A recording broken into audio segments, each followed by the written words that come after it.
Can't turn the ball over, fumble, interception, stuff like that. It gave them the opportunity to, put points on the board and win the game. That's the way the Ravens go out. Disappointing. I don't compute it. One of the most dynamic quarterbacks ever, Lamar Jackson will likely be awarded his second MVP of his career. After a long contract dispute before the season, Lamar Jackson got what he was looking for and rewarded the Baltimore Ravens with another incredible season. He accounted for roughly 4,500 total yards of offense and 29 total touchdowns, while leading Baltimore to the AFC's top seed. The question still remained about Lamar Jackson's ability to win in the playoffs after multiple disappointments early in his career. The Ravens made changes this offseason to further shape their team around Lamar Jackson, moves that helped lead to his magnificent season. But even with so much going for him and with an ideal scenario to finally reach the Super Bowl, Lamar Jackson and the Baltimore Ravens came up short once again. After yet another failure in the playoffs, there's reason to question whether Lamar's chances of ever winning a Super Bowl have slipped away. Before we get to the content, just double check for me and make sure you're subscribed. Now that we get all of that out of the way,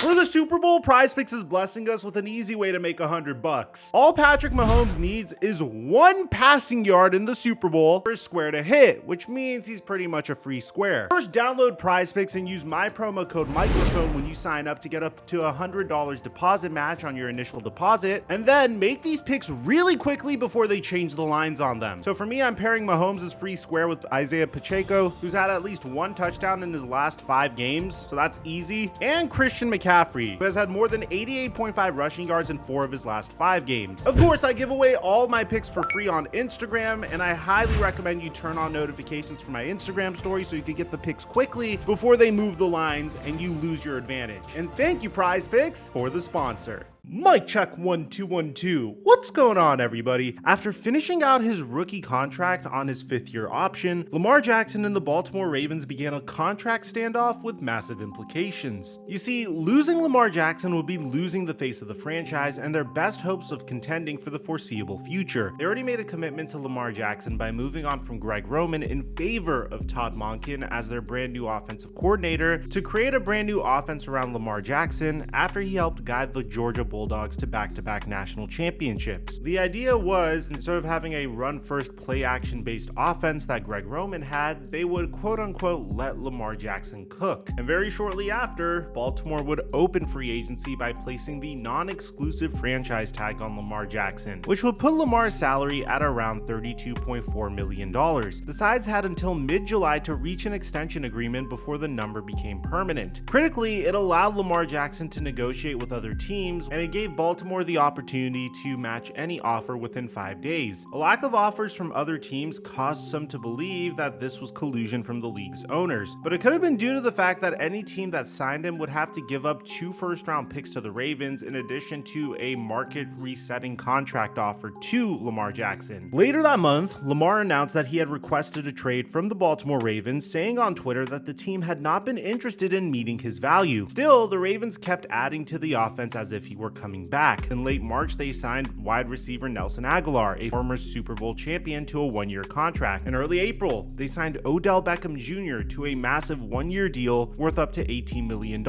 Reunited with Monken after they had worked together in Cleveland. This was primarily because Lamar Jackson demanded the Ravens sign OBJ, despite not giving OBJ any assurances that he'd be his quarterback before the season began. But just hours before the NFL draft, a deal was finally reached with Lamar Jackson, as the Baltimore Ravens signed Lamar to a 5-year deal worth $260 million, making him the highest paid player ever at that time. This was truly a remarkable night for the Baltimore Ravens because not only were they able to sign their franchise QB to a long-term contract, but they also spent a first-round pick on wide receiver Zay Flowers, giving Lamar Jackson a brand new offensive weapon and what would be a more pass-heavy offense under Monken. During a press conference to officially announce the extension, Lamar expressed his excitement about the new look offense.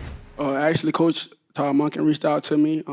We spoke a couple times, and, I heard from the guys that the offense is looking pretty smooth. And I just got my iPad a couple days ago, and from what I see, it looks different, and I'm liking it so far.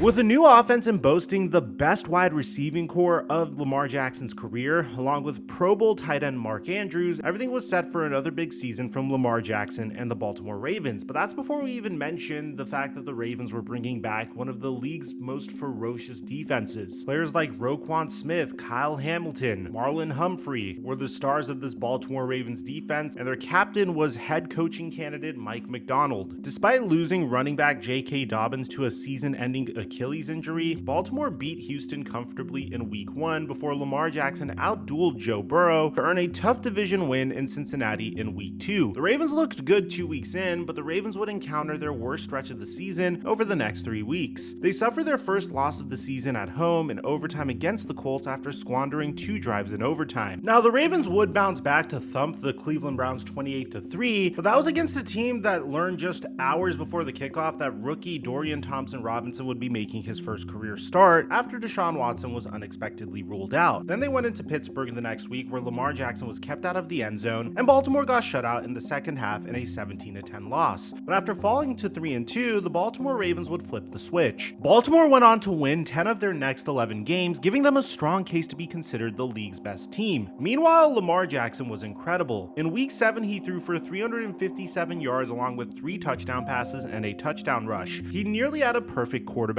rating. Baltimore scored a touchdown in their first 4 drives and would blow out the Detroit Lions 38-6. In Week 9, Lamar only had 5 incompletions and 60 rushing yards on just 10 carries as the Ravens ran over the Seattle Seahawks 37-3. In Week 11, Lamar had 264 yards and 2 touchdowns with 54 rushing yards and another win over the Bengals. The only downside was losing Mark Andrews during the game, after which the team placed him on injured reserve after he had ankle surgery. In Week 15, in a Monday night clash with the 49ers, Jackson had 252 yards passing with a pair of touchdowns and another 45 yards on the ground as the Ravens thoroughly outplayed San Francisco in a 33-19 victory. In what turned out to be his regular season finale, Lamar Jackson obliterated the Miami Dolphins 56-19 to help the Ravens clinch the AFC's top seed. At this point, if you asked any NFL fan, it was a foregone conclusion that this year was the Baltimore Ravens' year. They were expecting the Baltimore Ravens and the San Francisco 49ers to meet in a Super Bowl rematch more than a decade after the last time they met in the Super Bowl. Lamar Jackson gave his MVP case one final boost, sporting a perfect passer rating with more touchdown passes than incompletions. With nothing to play for in the finale, the Baltimore Ravens benched Lamar Jackson in Week 18. Baltimore finished 13-4, and even with a meaningless Week 18 loss to Pittsburgh, Baltimore still finished with the best record in the league. Lamar Jackson had another fantastic season as the offense ranked 4th in scoring and 6th in yards. Todd Monken's new offense put the ball in Lamar Jackson's hands as a passer more than ever as he set career highs in completions, attempts, and passing yards. Even with a much higher volume, he averaged a career best 8 yards an attempt with his best completion percentage, while his 12 yards per completion was his best mark as a full season starter. Don't forget his additional 821 rushing yards while leading the league, averaging 5.5 yards per carry. The other side of the ball was no slouch either, as Baltimore owned the league's best scoring defense and allowed the 6th fewest yards. As a result, Baltimore had the best scoring differential in the NFL and tied for the league's most takeaways and best turnover differential. The Ravens also had 7 Pro Bowlers, including Lamar Jackson, with 4 starters from their vaunted defense and Justin Tucker, best kicker in the league. So how would this all translate into the playoffs? Well, Lamar Jackson and the Baltimore Ravens have had great regular seasons in the past. However, this time they were out to prove that they were also as capable in the playoffs. At this point, Lamar Jackson didn't have the greatest reputation in the postseason. As a rookie, Lamar Jackson completed less than half of his passes in a wildcard loss to the Chargers at home that wasn't as close as the final score indicated.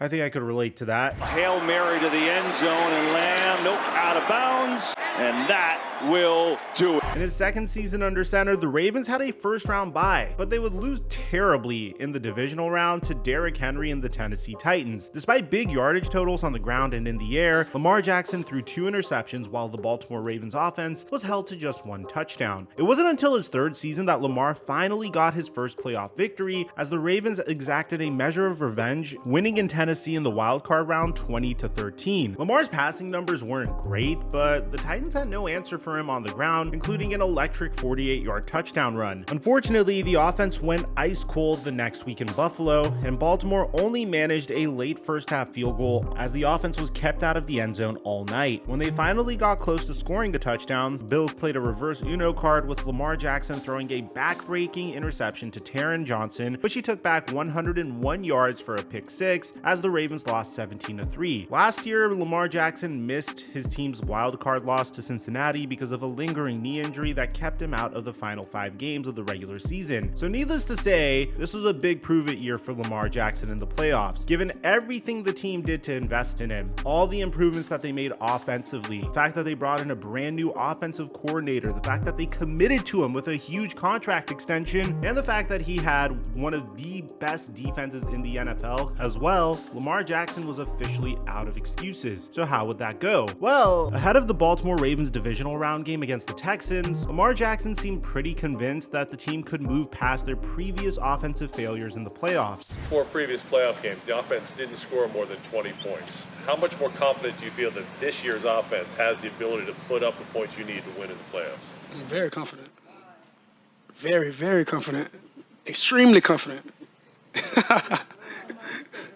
And Lamar had a right to be confident, at least initially. After a slow start in the first half, Baltimore shut out Houston in the second while the offense came to life in a 34-10 rout. Lamar dazzled with over 250 total yards of offense and 4 total touchdowns, with the best playoff performance of his career. But the real test would come in the Patrick Mahomes Invitational. In the AFC Championship game, the Baltimore Ravens had to face off against the Kansas City Chiefs. If Lamar Jackson and the Baltimore Ravens got through the Kansas City Chiefs' strong defense to get to the Super Bowl, it would go a long way towards shedding his reputation of coming up short in the postseason. It didn't hurt that Mark Andrews would finally be coming back after missing 2 months, and there was promise early for a potential shootout in the first quarter after Lamar answered a long Chiefs touchdown drive with a Houdini-like escape to find Zay Flowers for a 30-yard touchdown. But the stadium's euphoric atmosphere would soon wane dramatically. Kansas City responded with a 16-play, 75-yard drive that took 9 minutes of game clock, resulting in a goal line touchdown. On Baltimore's next drive, the Chiefs got to Lamar for a strip sack, and although the defense forced a turnover on downs, the Ravens had to punt on their next 2 possessions as they went into the half down by 10. It became a defensive slog in the second half, with both teams exchanging punts until the Ravens offense finally came to life. Late in the third, Jackson hit Zay Flowers for another huge completion of 54 yards, but 15 of those yards were taken away after Zay Flowers got hit with a taunting penalty. Still, the Ravens were in business, or so it seemed. On the first play of the fourth quarter, Lamar Jackson found Zay Flowers for what looked like a touchdown, but L'Jarius Sneed, the same defender that Flowers had just taunted, punched the ball out of his hands before crossing the goal line, and the Chiefs recovered it for a touchback. After another Kansas City punt, Baltimore drove from their own 1-yard line and moved all the way to the Kansas City 25-yard line, which included a big 4th down conversion from deep in their own territory. But with just under 7 minutes to go, Lamar threw into triple coverage, looking for Isaiah Likely in the end zone in what turned out to be a back-breaking interception. The Ravens got the ball back with 5 minutes left, but once again couldn't get past the Chiefs' 25-yard line after the refs kept the flags in their pocket on this 3rd down pass. They settled for a field goal to get within 7, but would never get the ball back. Kansas City kept the ball for the remaining 2.5 minutes, successfully running out the clock to seal a 17-10 victory. In an ideal scenario at home, with a defense that kept them in the game against a great quarterback, the Ravens managed just 1 touchdown, leaving Lamar Jackson to lament about their missed opportunities. We had some opportunities out there.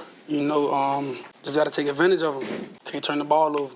Fumble, interception, stuff like that. They gave them the opportunity to, put points on the board and win the game. We get in that red zone. It's been our touchdown all season. We just got to finish, and we didn't do a good job on finishing. Defense did a wonderful job, but held a great offense at 17 points. We got to execute. We scored 1 touchdown, and that's not like us. That was early on in the year. No excuses, though. We got to take advantage. It's hard to justify not putting the blame on Lamar Jackson for yet another shortcoming in the playoffs. The defense was one of the best all season, and while they didn't force any turnovers, they did their job on Sunday, holding down Patrick Mahomes and the Chiefs' offense. Lamar played like an MVP all year until it mattered the most, repeating some of the sins of his playoff past. He's now just 2-4 in his postseason career, with his 2 victories going against Ryan Tannehill Tannehill and a rookie quarterback. He only has 200 passing yards in 2 of those games and a 6-to-6 touchdown to interception ratio, with an interception in all but 1 game. At this point, the Baltimore Ravens helped assemble a team that gave Lamar Jackson everything he needed to win a Super Bowl, but he's come up short once again. And in years past, I would say this isn't too big of a deal, but now it's starting to become a big deal. Lamar Jackson just inked a huge contract extension. This year, his cap hit was $32.4 million. Next year, his cap hit is going to be $43.6 million, and in 2026, that cap hit balloons all the way to $74.6 million.